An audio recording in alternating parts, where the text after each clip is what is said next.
and then a little bit of our background, and then we'll tell you about our ministry. My name is Rhonda, and I was raised in the suburb of Detroit, Rye Mills, right by the airport. And I grew up my dad was a pastor of a church. I grew up just loving the people of our area, whether I worked a lot with youth and a lot of underprivileged youth and children.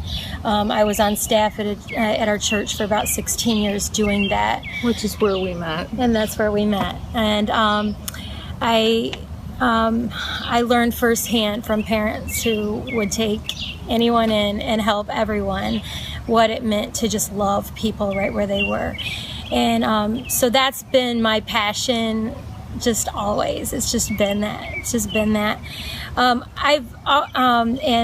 that is where I met Devaun. Maybe you could tell a little bit about yourself. Well, you're in nursing school. Oh yeah, I'm a nurse. I'm actually going to nursing school right here. Going on. Yeah, I've been married. I'm married. I have 3 kids. I've been married for 19 years, and I have 3 children. It was a sad story. Through the recession of everything that was going on, our church had to close. And it was a really hard time, and I didn't know what I would do next. I didn't know what ministry I would do, or what. I'd always worked with kids and youth through my church, and so that was a really hard time for me. During a dark time, someone said, "You love to help people and you need a job. Why don't you go to nursing school?" And I thought I could never do science. But you know what? I'm doing science, and I'm almost done with nursing school. I'm 1 semester away, and I'm going to Wayne County Community College in downtown Detroit. It's the demographics of Detroit. We are. I've gotten quite an education down there, so it's been really great. I'm interested in doing forensic nursing, and emergency nursing, where I would be working with assault victims, and there's a large problem with that in our area.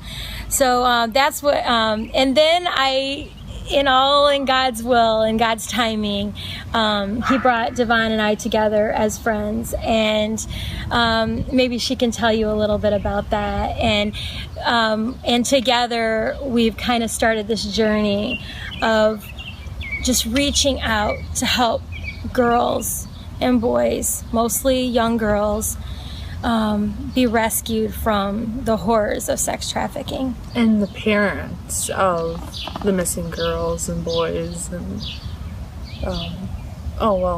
so my name's Devaun, and I am originally from Kentucky. I was brought up here when I was 12 in offers of a better life to live with my sister and my brother-in-law. I recently actually found out that it wasn't a better life for me, that my mom sent me up here for. It was a better life for her financially. She made a lot of money off of me during the course of the time that I lived up here. I am a human trafficking survivor through my sister, my brother-in-law, and my mom played a part. I've lived in Michigan for about 17 years now, so it's basically home.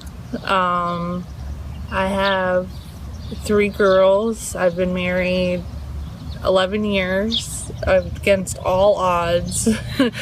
God's grace, I found love and just a man who really supports me, and just we're not perfect, but together we bring out that greatness of each other. So could you tell us and if it doesn't make you too uncomfortable, a little bit about your story and what that entailed, not getting into detail, of course? Oh, that's fine. When I first moved up here, when my brother-in-law and my sister first picked me up, they gave my mom a bundle of money. At the time, I had no clue what it was for. I actually just recently found out that it was thousands of dollars.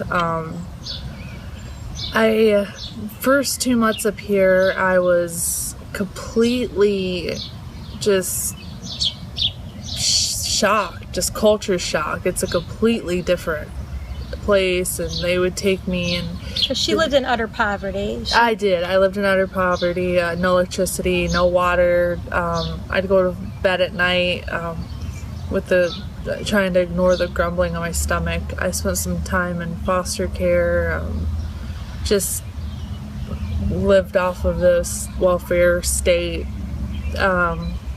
Any type of con my mom could do, she did to get by. So when she got me back from foster care, she ended up selling me to my brother-in-law, my sister.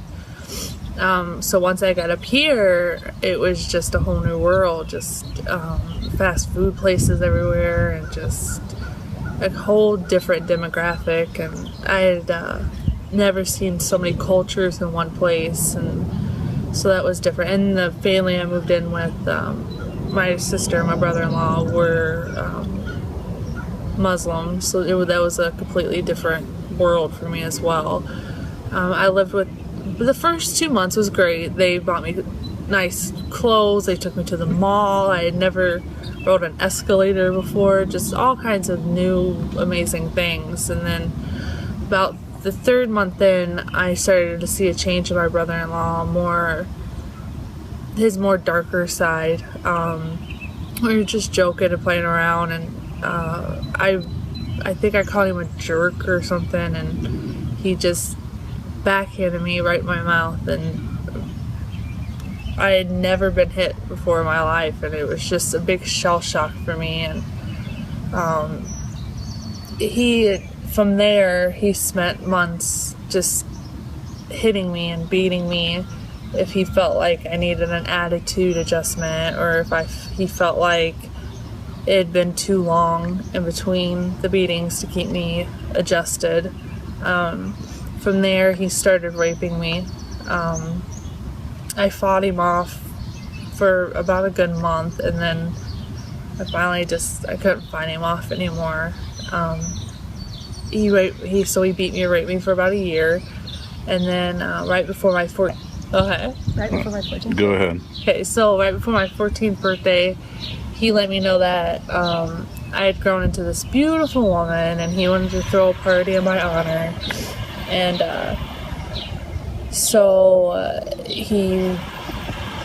the party ended up being me trafficked out to, at that time, that first night was 6 men. He had a doctor on staff who would come in and check me between each man, and just bandage me, and I had my ribs broken, my nose broken, I had burn marks, bite marks. This lasted for about 2.5 years, and over the course of time, the number of men grew. The less I fought it, and the more I just played that role and got into that role, the more men that would show up. My sister was an active part of it.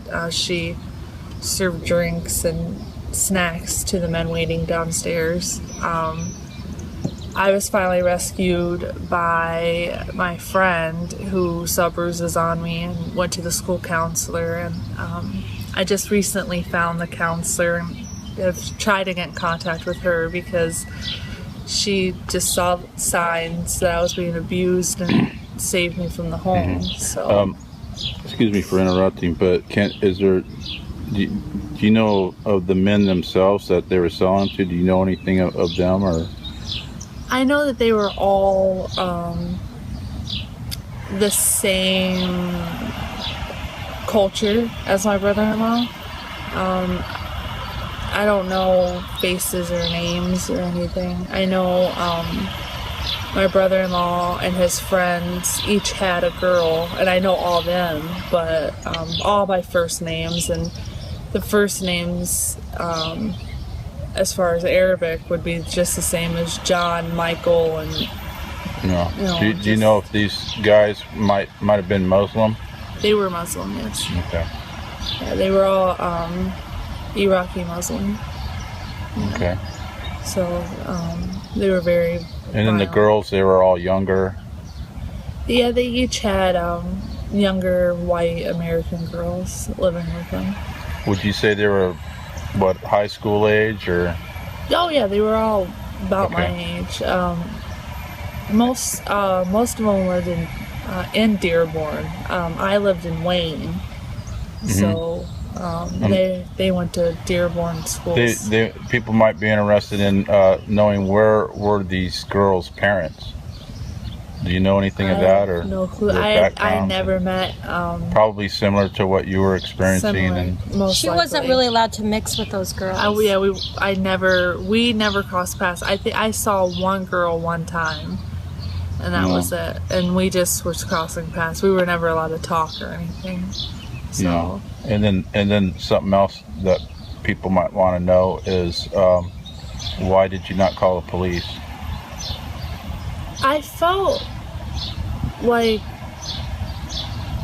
I had no way out. And at the same time, I felt a certain bond, like with my sister, and I had my niece there, and calling the police never crossed my mind. Actually, I just took it as it went, and just. Was there a certain amount of fear or retribution possibly for doing that? Or? Oh yeah, and I was scared. Did they ever specifically mention that you might be physically harmed if you were to go to any type of authority or?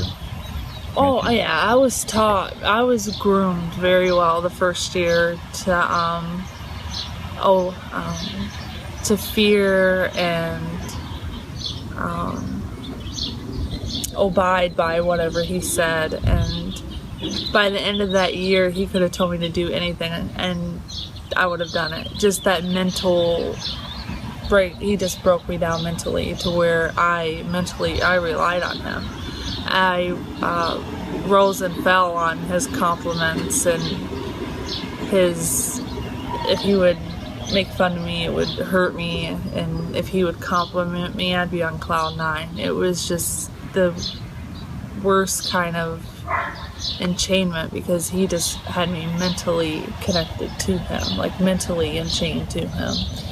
And as far as my sister, I looked up to her. She was like a mom to me, and she actually raised me my first couple years on and off, and I was scared of what would happen to my sister or my niece if I were to run away or if I were to call the police, and part of me was a little worried about him getting in trouble. And I think that's what they classify as Stockholm syndrome, I guess. Just that bond with him, and I could never explain it. And when she finally did talk to the police, I mean, it didn't go well. So No. you can tell them how that went. I was completely. When the police finally was called in, I didn't know what had happened to me. I was completely ashamed because I went along with it. At first, I did it. I felt guilty. I felt ashamed. I felt disgusted with myself. So, and I didn't know what it was or how to explain it. So I just, I told the police that I was being physically abused and my brother-in-law was raping me, and they didn't take me seriously. They thought I was just this rebellious teen. I'm 16 going on 17. I come up here from a mom who could care less of where I went to a strict Muslim family, and they just didn't take me seriously, and they completely they would badger me and just ask me the same questions over and over again, and accuse me of self-harming myself, and that's where my bruises came from. So I just shut down. I just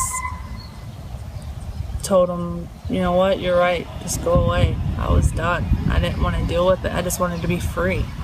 And so I lived with my other sister from there. My mom showed up not too long after that, and said I was a runaway and forced me to go back into the house. And then the next day, my other sister showed up at the school and talked to the counselor and made sure that wouldn't happen again. But my mom was a big part of it as well. So one of the things that we see is this is the stories that you hear over and over is girls are broken down, and nearly all of the girls have been sexually molested from a young age. They have gone through more than anyone should ever go through, and they're made to trust these people. They even call it the Romeo pimp. It's a guy. It could be an older boyfriend. It could be the guy next door, someone that they trust, who is going to break this girl down, first of all emotionally and mentally, and then start physically, and then they connect a lot of times with a sexual relationship with them, and then they start exploiting that. That grooming period could be 2 weeks or it could be a year, but these men some of them are paid to do this, even to go into high schools and do this. We found it, just like our founder Teresa Flores. She was groomed by a boy in her school who was paid by his family to go to school and groom her. She was groomed for 6 months until he ended up raping her, and pictures were taken by the family, and then those were exploited and blackmailed, and her dad was an executive. So they're preying on the weakest of people. They're preying on young girls. The average age is 12 to 14 for girls, 11 to 13 for boys. They go after the average person. They're not necessarily going after these strong people who are going to fight them. They are seeking out. They know who to look for.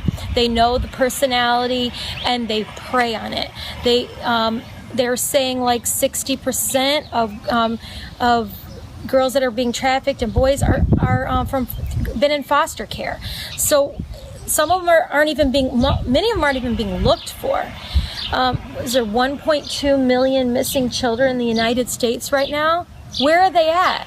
We know that within 48 hours, about 60% of runaways are approached by a pimp, offering them food, clothing, shelter in exchange for sex.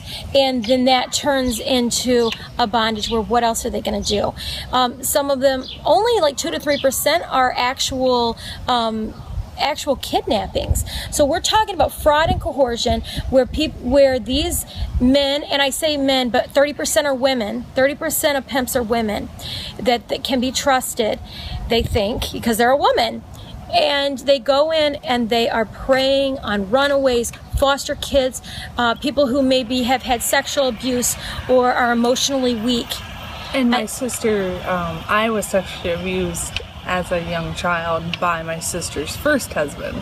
So she knew that as well. So I had already went through the system, and that's how I ended up in foster care, is because of that, because my mom called the police and they showed up at my house, and the only thing in the fridge is a carton of cigarettes and a thing of liquor, and there's no food in the cabinets. We didn't have running water, we didn't have electricity. My mom was actually stealing electricity from the next door neighbor. She was running an extension cord from an outlet that they had on the outside of their house into our house. So when she called the police about him molesting me, they completely got diverted by the fact of what I was living in, and took me away from my mom, and just completely got sidetracked from there. And he actually lives here in Michigan, and was on the Steve Wilkos show for molesting his fiance's sister. And how old was she? And she was 14. I was Do you know? 9. I'm sorry for interrupting. Do you know were any charges formally ever filed against him? Did he ever come under any kind of prosecution for the legal system? None at all? No. Wow. Okay. None. Is that standard? It is, unfortunately.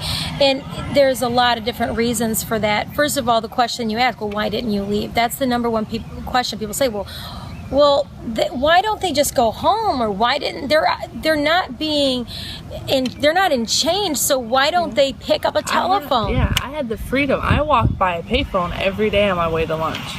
Every day. I had the freedom to go to school. I had school dances. I had friends.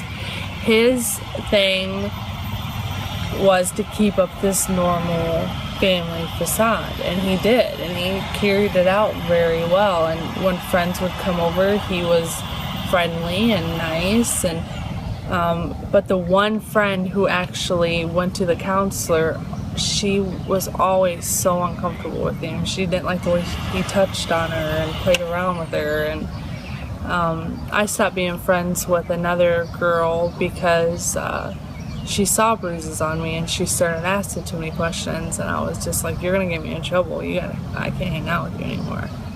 And so I wouldn't get too close to a lot of people because I knew that they would start asking a lot of questions or walking on me in the bathroom, or something was gonna happen. So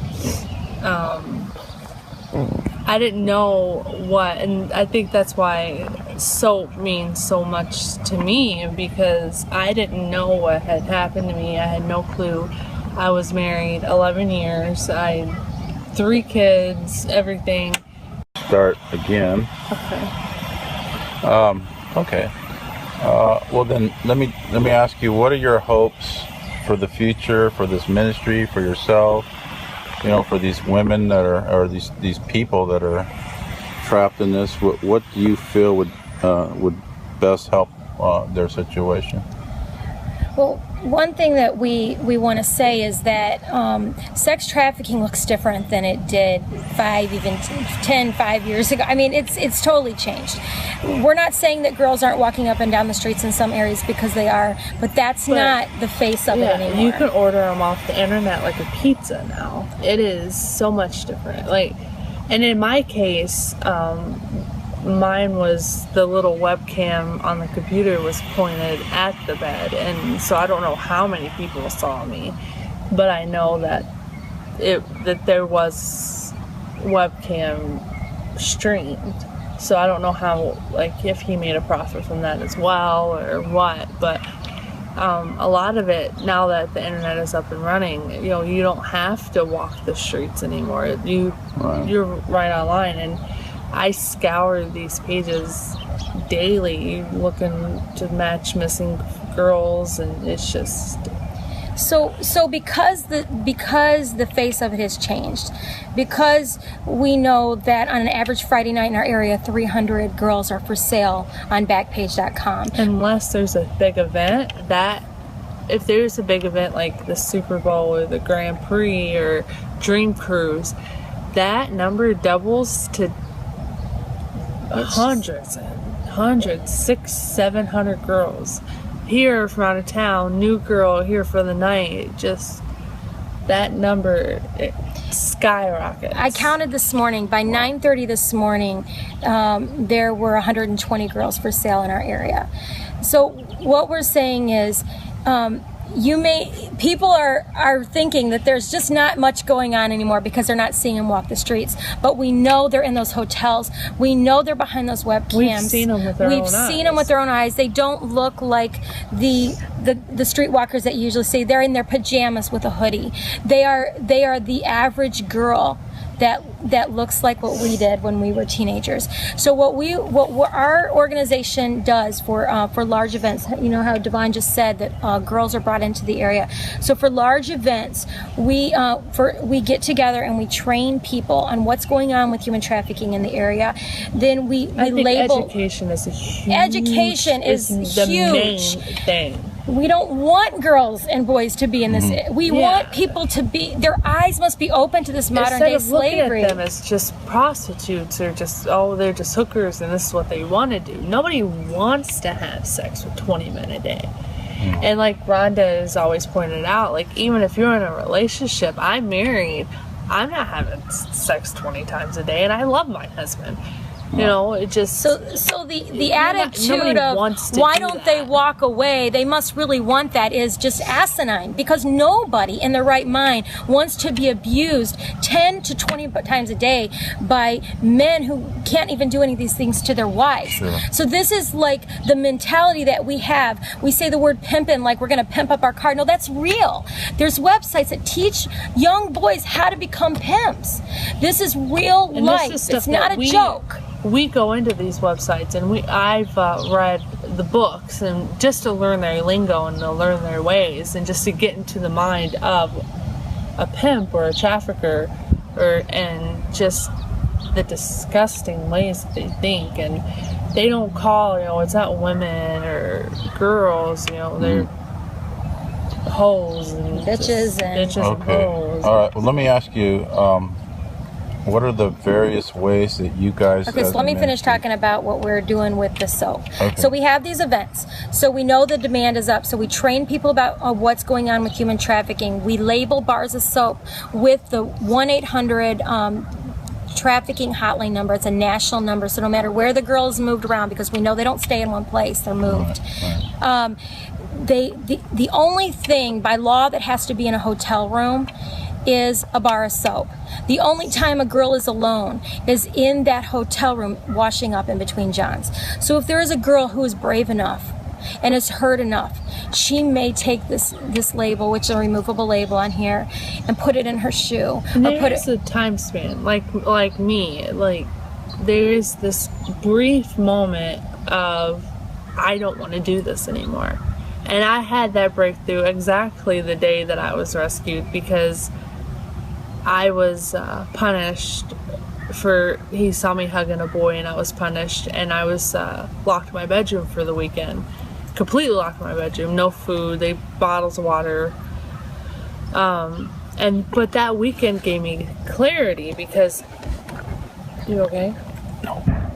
Go ahead. That weekend, he thought of it as a punishment, but that weekend, I could hear the replacement girl upstairs, which I was beat severely for having to get a replacement because I was in trouble. But I could hear what was happening upstairs, and it just hit me.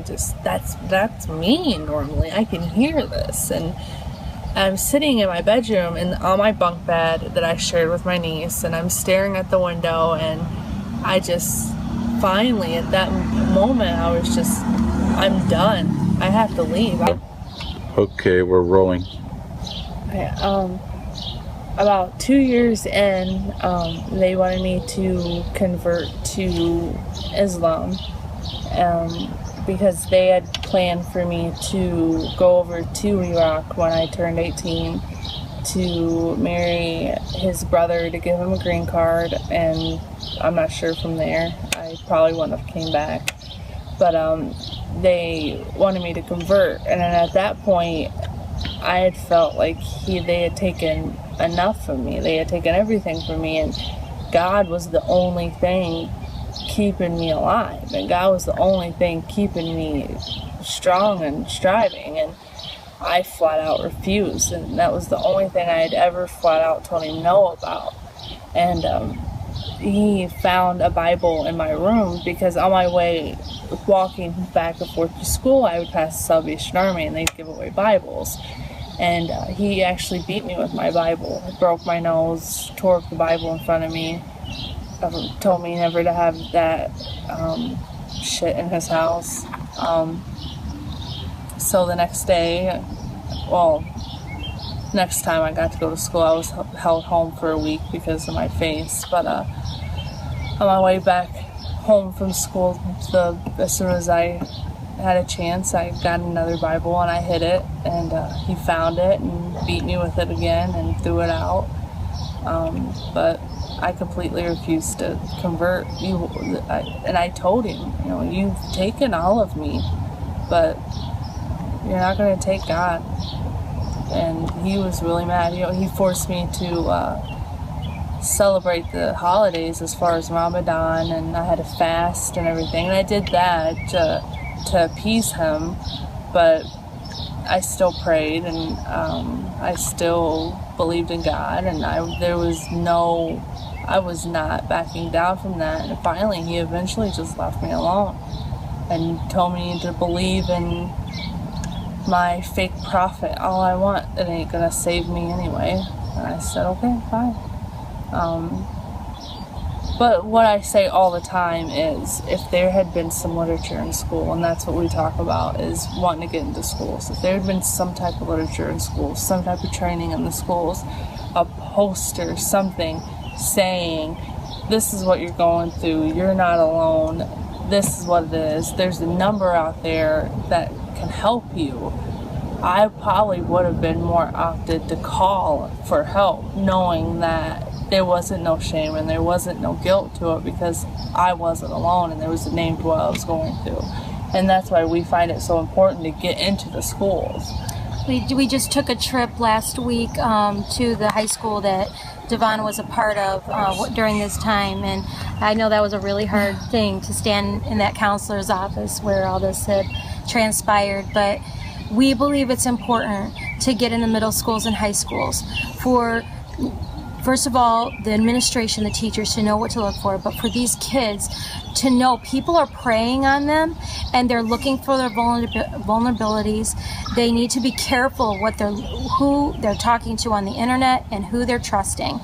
And so that's part of what we want to do. We want to educate in schools. We want to educate with social workers, teachers. We need to be, it is so paramount that we be educating our first responders and healthcare. We know these girls and boys are going to hospitals to get help, and people aren't recognizing that they're trafficking victims. The police are re-victimizing them, not knowing that they're victims. And so they need to be trained on how to deal with this. And so that is a huge part of what we want to do, is educating. Okay. What's your needs, wants, hopes for the near future? What do you guys immediately need? We need safe houses in the Metro Detroit area. Yeah, we need a next step. Like, we want to rescue a girl, and then what? Like, we need a safe house. We need somewhere safe to take them, that with counseling and spiritual help, a Christian or whatever, spiritual help, medical help. There's just to talk to them as a person and not as a victim is a big thing, and just. So we know that in the Metro Detroit area, there's no safe houses. We have two places that girls can go. If they're under the age of 17, there's Vista Maria. They take care of trafficking victims. If they're under the age of 21, there's an alternative for girls. But what if you're older than that? What if you have children? What if you there's so many variables, and it's very complicated. Or what if we find a boy? None of them will take men or males. What if we find a 17-year-old boy and try to rescue him? No one would take him. So we have to find. They're getting thrown back into the foster system, which then they're going back to where they came from. Girls go to jail. What happens? They get bailed out by their pimps. They're right back out on the streets. So there has to be. We need to get the systems together, and the body of Christ and the churches and the nonprofits. We have to come together and say, what are we going to do as a community? And funding. We need grants. We need. And so laws are being passed, yet there's no funding to fund the needs for it. So we've been talking with people, other Christians and churches who are interested in trying to get this together, but there's no monies. So that is a huge issue with us. So we need funding to be able to do education, to be able to get the soap out. We just need money to buy bars of soap. I mean, that's so fundamental. But we need funding for that kind of stuff, and we're passionate, and there's a lot of passionate people. There is a movement rising up in our area. There are people contacting us every day. We can't keep up with it. And okay. So it seems that short term it wouldn't be like a big a big money needing venture, but long term it's a different story. So. Yeah, because for instance, when we go and we go to first responders, they want to know the first responders want to first know how to identify it. Okay, now what do we do once we have them?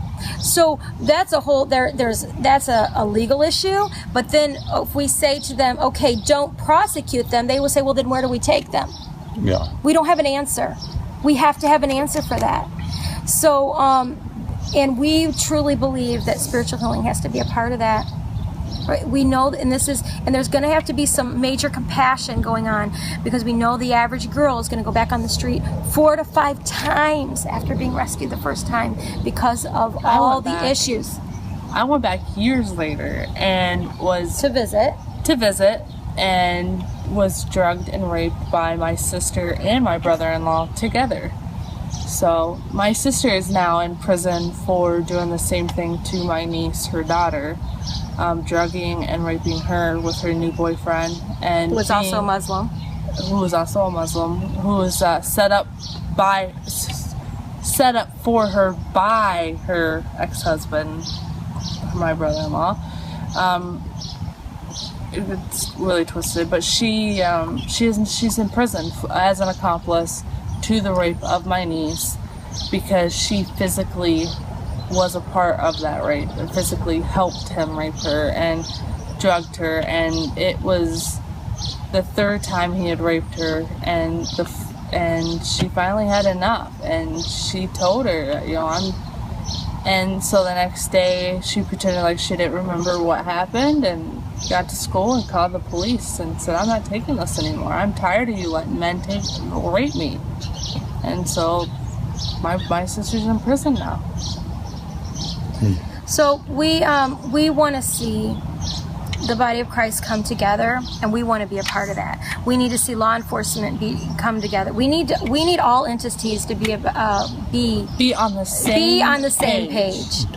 And so that's one of our goals. We're working with churches and nonprofits, and Christian and non-Christian. And we want to just we have to do whatever it takes to save these girls. And take that re-victimization away, to have it open to where a prostitute wants to walk into a police department and say, I'm a prostitute, I need help, and not get locked up and not be scared of getting arrested. We want to shine the light on modern day slavery and change the social norms of what people think. Right. And we were just like way off, I guess, but just last night I was watching an episode of Cops, and they pull over this nice H2 and Hummer, and they say, oh, you guys are pimps. They cuff the girl. They put her aside, leave the 2 guys standing there as they're talking to them, as they're going through their books of this girl's here with this guy, this one's here. They have 9 cell phones, credit cards, IDs, everything. As they're talking to the guys, they have the girl cuffed over to the side. And it just doesn't make any sense to me. And that's the norm, to treat them that way. It's just automatically, you're a criminal. You're a criminal because you're a prostitute. And we don't believe in prostitutes. We believe they're prostituted. These are children of God being prostituted. And so prostitution is trafficking. I don't care what anybody has to say on what level legislation they are, on who is backing them, what type of government they are, what they want to believe. Prostitution is trafficking. There's someone making money off the exploitation of big another events person. Bring big money, bring more trafficking. Those are the main 2 things that is always said that's not true, and it's true. And you can see it with your own eyes if you wanted to. But there's a lot of people in higher places who don't believe that big events they don't want to believe it. The higher demand, and that prostitution is not trafficking, but it is. And Alice J is a survivor who we know who was a prostitute, who was prostituted for 20 years. She was held at gunpoint and forced against her will and She was a homeless child Yeah. who was taken 3,000 miles from her home. Wow. forced into this. That's not, she didn't want to do that. That's trafficking. Oh. So.